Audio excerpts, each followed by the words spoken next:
ನಮಸ್ಕಾರ ಸ್ನೇಹಿತರೆ, ಬಾಲಿವುಡ್ ಚಿತ್ರರಂಗದಿಂದ ರಣವೀರ್ ಸಿಂಗ್ ಅವರು ಬ್ಯಾನ್ ಆಗಿದ್ದಾರೆ. ಇದು ಸಿನಿಮಾ ನೌಕರರ ಒಕ್ಕೂಟದ ಮಹತ್ವದ ನಿರ್ಧಾರ. ಡಾನ್ 3 ಚಿತ್ರದಿಂದ ಕೊನೆಯ ಕ್ಷಣದಲ್ಲಿ ಹಿಂದೆ ಸರಿದ ಆರೋಪದ ಮೇಲೆ ನಟ ರಣವೀರ್ ಸಿಂಗ್ ವಿರುದ್ಧ ದಾಖಲಾಗಿರುವ ದೂರನ್ನು FWICE ಗಂಭೀರವಾಗಿ ಪರಿಗಣಿಸಿದೆ.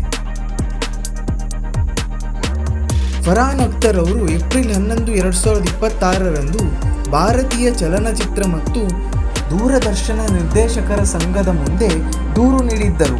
ತದನಂತರ ಮುಂದಿನ ಕ್ರಮಕ್ಕಾಗಿ ಈ ವಿಷಯವನ್ನು FWICEಗೆ ವರ್ಗಾಯಿಸಲಾಗಿತ್ತು. ಆದರೆ ರಣವೀರ್ ಸಿಂಗ್ ಒಕ್ಕೂಟದ ಮುಂದೆ ವಿಚಾರಣೆಗೆ ಹಾಜರಾಗಿರಲಿಲ್ಲ. ಬಳಿಕ ರಣವೀರ್ ಅವರ ಪ್ರತಿಕ್ರಿಯೆಯನ್ನು FWICE ನಿರ್ಧಾರದ ಪ್ರಕಾರ ರಣವೀರ್ ಸಿಂಗ್ ಯಾವುದೇ ಸಿನಿಮಾಗಳಲ್ಲಿ ನಮ್ಮ ಯಾವುದೇ ನಟರು, ತಾಂತ್ರಿಕರು ಮತ್ತು ನೌಕರರು ಕೆಲಸ ಮಾಡುವುದಿಲ್ಲ.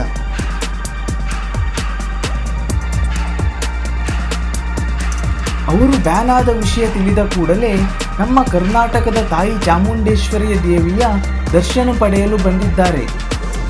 ಈ ಹಿಂದೆ ಅವರು ರಿಷಬ್ ಶೆಟ್ಟಿಯವರ ಮುಂದೆ ಒಂದು ಫಂಕ್ಷನ್ನಲ್ಲಿ ಕಾಂತಾರದ ದೈವದ ಬಗ್ಗೆ ಅಪಹಾಸ್ಯ ಮಾಡಿದ್ದರು.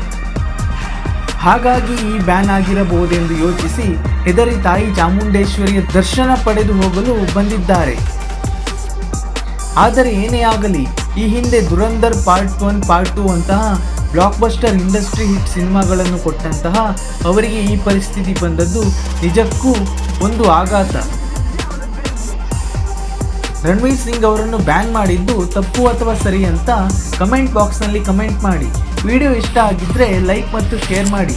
ಹಾಗೂ ಮುಂದಿನ ಕ್ವಿಕ್ ಅಪ್ಡೇಟ್ಸ್ಗಳಿಗಾಗಿ ನಮ್ಮ ಚಾನಲನ್ನು ಸಬ್ಸ್ಕ್ರೈಬ್ ಮಾಡಿ. ಧನ್ಯವಾದಗಳು.